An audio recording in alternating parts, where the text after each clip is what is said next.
Hello students. जो NEP के students हैं उनके लिए असाइनमेंट से संबंधित कुछ एक नई बात शेयर करनी थी, जिसके लिए मैं आज ये वीडियो बना रहा हूँ। जैसे कि आप लोगों को बार बार मैं दिखाता हूँ, जो आपके जो कोर्स स्ट्रक्चर है एनईपी का, वो कुछ इस प्रकार से है, चाहे वो बीए में हो या बीएससी में हो या बीकॉम में हो। यानी कि आपके पहले तो मेजर विषय हैं, बीए और बीएससी में 3 आपने कोर कोर्स लेना होता है, मेजर सब्जेक्ट जिसको कहते हैं। जबकि कॉमर्स में केवल एक ही कोर कोर्स है। उसके बाद माइनर इलेक्टिव है और उसके बाद ये 4 आपके कंपलसरी कोर्स है। ये तो लगभग लगभग ढांचा हुआ जो मैं पहले से आपको बताते आ रहा हूँ। और उसके यहाँ हम देखेंगे क्रेडिट। तो क्रेडिट आप देख रहे होंगे इसमें, यानी कि जो कोर कोर्स रहेंगे, यानी बीएससी में 3 कोर कोर्स, बीकॉम में 1 और बीए में 3 कोर कोर्स, उनके 4 क्रेडिट रहेंगे। और माइनर इलेक्टिव या माइनर वोकेशनल के भी 4 ही क्रेडिट रहेंगे। और बाकी के जो अनिवार्य जो जिसको हम कह रहे हैं, जिसमें एबिलिटी एनहेंसमेंट यानी कि क्षमता वृद्धि एक है, फिर कौशल विकास यानी कि स्किल एनहेंसमेंट दूसरा है, फिर वैल्यू एडिशन यानी कि मूल्य संवर्धन तीसरा है, फिर जेनरिक इलेक्टिव सामान्य वैकल्पिक वो चौथा है। उनके 3-3 क्रेडिट रहेंगे, सभी 100 मार्क्स के होंगे, जैसे कि मैं पहले भी बता चुका हूँ। और उस 100 मार्क्स में से कोर कोर्स के देखें, अगर कोर और इलेक्टिव यहाँ तक चौथे विषय तक, इस 100 में से 70 मार्क्स के आपके सभी के थ्योरी पेपर होंगे, जो कि यहाँ लिखित परीक्षा देनी होगी आपको। और 30-30 मार्क्स के प्रत्येक में असाइनमेंट होंगे, जिसकी परीक्षाएं ऑनलाइन इन दिनों चल रही है। और इस 30 में भी असाइनमेंट 1 एंड असाइनमेंट 2 करके 2 पार्ट बनाया है असाइनमेंट का, जो कई लोगों ने दे भी दिया है। तो आप लोग देख चुके होंगे इसको, और जो लोग नहीं देख रहे होंगे तो आप इसको देखेंगे, आपको पता चलेगा कि हर जो कोर कोर्स है आपके और माइनर इलेक्टिव है, उसमें आपके 30 मार्क्स के असाइनमेंट रहेंगे, जिसको 2 भागों में बांटा गया होगा, असाइनमेंट 1 और असाइनमेंट 2, जो कि मैं पहले असाइनमेंट वाली जो वीडियो है उसमें बता चुका हूँ। अब इसके बाद हम नीचे चलेंगे, जो अनिवार्य विषय है 4, इनमें भी 100 मार्क्स के टोटल पेपर होंगे। लेकिन इसमें जो पहला विषय है, जिसको हम कहते हैं एबिलिटी एनहेंसमेंट कंपलसरी कोर्स, इसमें, और तीसरे जो नेक्स्ट उसके बाद देख रहे हैं आप, वैल्यू एडिशन का कोर्स हो गया, फिर जेनरिक इलेक्टिव हो गया, इनमें असाइनमेंट नहीं है।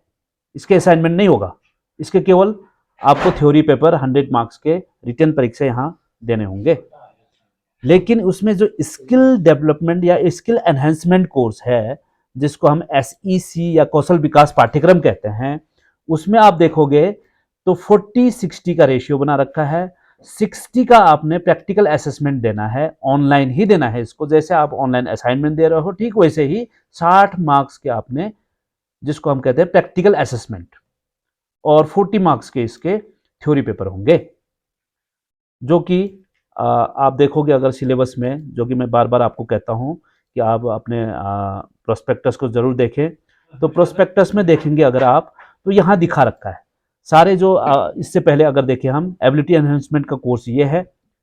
इसमें कई लोगों ने बिजनेस कम्युनिकेशन ले रखा होगा, जिसके कोड ये है, आप लोग कोड देख सकते हो, ये कोड से आपने समझना है। और यहाँ इसका नाम लिखा हुआ है।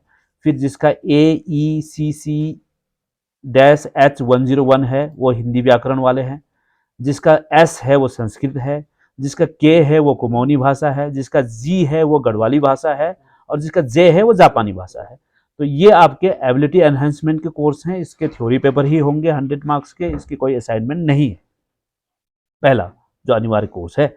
दूसरा अनिवार्य कोर्स है स्किल एनहेंसमेंट का, क्षमता विकास का, जिसमें आप लोगों ने अलग अलग विषय लिए होंगे।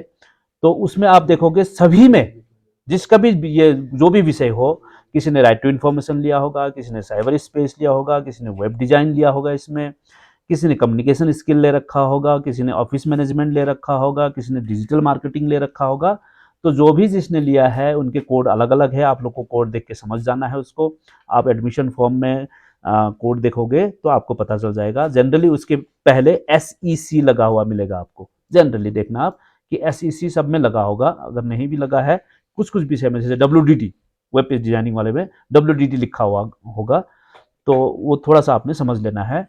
तो यहाँ 40 और 60 का रेशियो दिखा रहा है सभी में, ये आपके प्रोस्पेक्टस में डाल के दे दिया है इन्होंने। तो इसमें आपको प्रैक्टिकल असेसमेंट देना है, वो प्रैक्टिकल का ही असाइनमेंट है। तो कुछ इस प्रकार से देखें अगर हम, तो ये एक स्टूडेंट का जब खोलो, अगर जब असाइनमेंट खोलते हैं आप लोग, लॉगिन करते हैं, जो प्रक्रिया मैं बता चुका हूँ और इसलिए दोबारा नहीं दिखा रहा हूँ, मैं सीधे अंदर ले जाके दिखा रहा हूँ आपको। ये है इनके जो स्किल एनहेंसमेंट के कोर्स है, SECCS01 लिख रखा है इनका। तो अगर इसको हम क्लिक करेंगे तो ऐसे खुलेगा, ये प्रैक्टिकल असेसमेंट दिखेगा यहाँ। तो यहाँ आपने प्रैक्टिकल असेसमेंट में क्लिक करना है। तो इसके देखिए आपको इसका अटेम्प्ट 2 दे रखा है, जैसे औरों में भी दिया था, यानी कि 2 अटेम्प्ट ले सकते हो आप इसमें। और टाइम इसका 2 घंटे का दे रखा है, 2 आवर्स का समय रहेगा इसका, 2 घंटे का टाइम रहेगा। और टोटल हाईएस्ट ग्रेड यानी कि टोटल मार्क्स 60 रहेगा, जिसमें से आपने 21 लाना होगा पास होने के लिए, 21 आपने इसमें अर्जित करना होगा। तो यहाँ भी वही करेंगे आप, अटेम्प्ट क्विज करके इसके क्वेश्चंस का आंसर देंगे। MCQ रहेगा, मल्टीपल चॉइस क्वेश्चन रहेगा, और आपने उसमें जो आपको सही लगता है प्रत्येक क्वेश्चन के आंसर को टिक करते जाना है। तो इसमें 2 पार्ट नहीं है, एक ही पार्ट है। जैसे और आपके जो कोर कोर्स था और जो माइनर इलेक्टिव था, जिसमें असाइनमेंट 1 एंड असाइनमेंट 2 था, यहाँ वो नहीं है, एक ही असाइनमेंट है, 60 मार्क्स के होंगे, मल्टीपल चॉइस क्वेश्चन होंगे, और आपने उसको टिक करते जाना है। 2 घंटे का टाइम आपको दिया जाएगा, और अगर 2 घंटे हो जाता है तो वो ऑटो सबमिट हो जाता है। और आपने उसको सपोज आधा घंटे में कर लिया या 1 घंटे में कर लिया, तो करने के बाद आपने सबमिट कर देना है। ये ज़रूरी नहीं कि 2 घंटा उसमें रहना ही रहना आपको, आपका जैसे ही हो जाता है आप उसको सबमिट कर दीजिए, और ग्रेड आप देख सकते हो उसी समय। आप अगर संतुष्ट नहीं होते हैं ग्रेड से तो दूसरे अटेम्प्ट ले सकते हो, तो मैक्सिमम 2 अटेम्प्ट इसमें अलाउड है आपको। तो थोड़ा सा आप लोग देख लेंगे ये कोड अपना। जैसे कि अगर मैं देखूं हमारे यहाँ जो एडमिशन लेने वाले जो स्टूडेंट्स हैं, उनके अगर BA की बात करें तो टोटल 368 स्टूडेंट हमारे BA में एनरोल्ड है, BA फर्स्ट सेमेस्टर में। तो जिसमें WDD लेने वाले 24 बच्चे हैं, CRTI या मैं उसी की बात कर रहा हूँ, स्किल एनहेंसमेंट जो कोर्स है उसी की बात कर रहा हूँ, उसमें WDD जो है 24 बच्चों ने लिया है, और CRTI यानी कि राइट टू इन्फॉर्मेशन वाले हैं 188 बच्चे, और SECCS01 लेने वाले 34 बच्चे हैं, और इंफॉर्मेशन टेक्नोलॉजी लेने वाले 18 बच्चे हैं, साइबर सिक्योरिटी लेने वाले 24 है, डिजिटल मार्केटिंग लेने वाले 56 है, और ऑफिस मैनेजमेंट लेने वाले 13 है। तो इस तरीके से यहाँ आप देख सकते हो बच्चों ने अलग अलग विषय ले रखे हैं, और आप अपने फॉर्म में ये कोड देखेंगे, इसी कोड के आपके क्वेश्चंस कई लोगों के आगे होंगे, किसी के नहीं भी आए होंगे। अभी फिलहाल केवल इन्होंने बताया है SECCS वालों का क्वेश्चन आ चुका है, बाकी का नहीं भी आया होगा। WDD का सपोज अभी नहीं आया होगा तो आपको चिंता करने की जरूरत नहीं है, क्वेश्चन आएगा आपका, लेकिन आपका भी असाइनमेंट में प्रैक्टिकल असेसमेंट रहेगा 60 मार्क्स के। तो ये सभी लोगों का वही रहेगा। इतने कोड जो कोड दिख रहे हैं आपको, इन कोड में वही पैटर्न रहेगा, 40-60 का रेशियो रहेगा। बाकी जो कंपलसरी पेपर है उसमें आपके असाइनमेंट नहीं होंगे।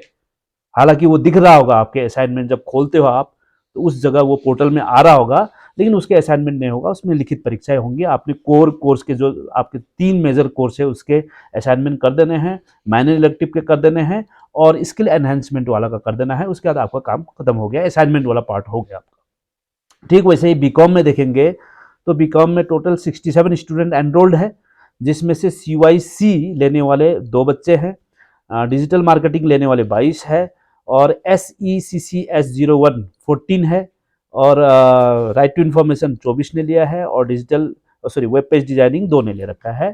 तो इनका भी वही है, इनके भी असाइनमेंट किसी में आ गया होगा, खास करके SECCS01 का असाइनमेंट आ गया है। हो सकता है डिजिटल मार्केटिंग का नहीं आया है, वेब पेज डिजाइनिंग का नहीं आया है, तो वो डालेंगे जैसे जैसे यूनिवर्सिटी वाले मेल भी कर रहे हैं आपको, आप लोग देखेंगे आपको मेल आ रहा होगा उसका, तो मेल में भी आपको इन्फॉर्म किया जा रहा है। ठीक वैसे ही BSc में भी देखेंगे हम अगर, तो स्किल एनहेंसमेंट के जो कोर्सेस है ये इस तरीके से है। DMM भी लिया है 2 बच्चों ने, SECIT लिया है 1 ने, CRTI यानी राइट टू इन्फॉर्मेशन का जो है 1 ने ले रखा है, और वेब पेज डिजाइनिंग 1 ने ले रखा है। तो ये टोटल हमारे स्टूडेंट्स जो रानीखेत स्टडी सेंटर में है उनका मैं डिटेल बता रहा हूँ। इसके अलावा आप लोगों को ग्रुप में भी ये हम बार बार इन्फॉर्म कर रहे हैं, एक तो आपकी काउंसलिंग प्रक्रिया चल रही है इन दिनों अध्ययन केंद्र के माध्यम से, और उसके साथ साथ विश्वविद्यालय द्वारा भी काउंसलिंग करवाई जा रही है, जिसकी सूचना हम दे रहे हैं आपको। तो आप लोग अपने विषय कोड के अनुरूप जो जो विषय कोड आपके हैं, और उसमें देखिए जब भी हम आप डालते हैं सूचना, उसमें उसका टाइम दे रखा है और कब वो क्लासेस हो रही है वो भी दे रखा है। तो उस अनुसार जो यूनिवर्सिटी के द्वारा जो क्लासेस करवाई जा रही है, काउंसलिंग की करवाई जा रही है, उसमें जूम के लिंक के द्वारा करवाई जा रही है। और हमारे स्टडी सेंटर यानी कि जो अध्ययन केंद्र है रानीखेत, यहाँ भी जो काउंसलर है वो आपको लिंक भेज रहे होंगे। ज़्यादातर लोग गूगल लिंक डाल रहे होंगे, आप गूगल लिंक से ज्वाइन करेंगे। और जिनको ज्वाइन करने में परेशानी है तो वो आके यहाँ कॉलेज में आके हमसे मिल सकते हैं, कैसे ज्वाइन करना है। आज एक स्टूडेंट आई भी थी, वो ज्वाइन नहीं कर पा रही थी, तो उनको हमने बता दिया कैसे यूनिवर्सिटी वाले को ज्वाइन करना है और कैसे हमारे स्टडी सेंटर वाले के जो काउंसलिंग है उसको ज्वाइन करना है। तो आप लोग इसको सीख भी लेंगे, ज्वाइन भी करेंगे, और आप लोग कुछ क्वेरीज है तो वहाँ पूछ भी सकते हो, आप लोग अपनी क्वेरीज को क्लियर भी कर सकते हो। तो एक तो आपने असाइनमेंट टाइमली दे देना है, हालांकि टाइमली मीन्स अभी तो काफ़ी समय है आपके लिए, जनवरी 31 तक इसकी लास्ट डेट है। हो हालांकि आपकी किताबें नहीं आई है, परेशानी आपके साथ ज़रूर हो रही है, ये हम समझते हैं, जिसके लिए हम भी लगातार यूनिवर्सिटी से संपर्क कर रहे हैं। और कुछ दिनों बाद हम कोशिश करेंगे कि यूनिवर्सिटी जाके स्थिति का पता कर ले कि क्या है अब तक या कब तक आने वाली है किताबें, तो वो भी हम बताएंगे। हालांकि डेट शीट आ चुकी है परीक्षाओं की डेट शीट आप देख लेंगे एक बार, आपके विषय कब कब है, किस किस डेट में है और किस किस समय में है, वो देख लीजिए आप लोग। हालांकि ये फाइनल नहीं है, टेंटेटिव है, इसमें कुछ बदलाव होगा जैसे ही, फिर वो भी हम सूचना देंगे आपको। लेकिन जैसे आप अपना एडमिट कार्ड डाउनलोड करोगे, उसमें आपका जो इंडिविजुअल आपके अपने जो विषय हैं उसके अनुसार डेट शीट बनी हुई आएगी। तो वहाँ आप क्लियरली देख सकते हो आपके कौन कौन से विषय कब कब है, केवल आपके ही जो विषय है वो आपके एडमिट कार्ड में उसके डेट और टाइम आपको वहाँ आप आसानी से देख सकते हो। तो ये तो ज़रूरी बातें बतानी थी आपको आज, खास करके असाइनमेंट से संबंधित। जो लोग कंफ्यूज हो रहे होंगे कि कई स्टूडेंट हमसे पूछ रहे हैं कि हमारा जो कंपलसरी पाठ्यक्रम है उनके असाइनमेंट नहीं खुल रहे हैं, तो इसलिए मैं ये बता रहा हूँ आपको। Thank you.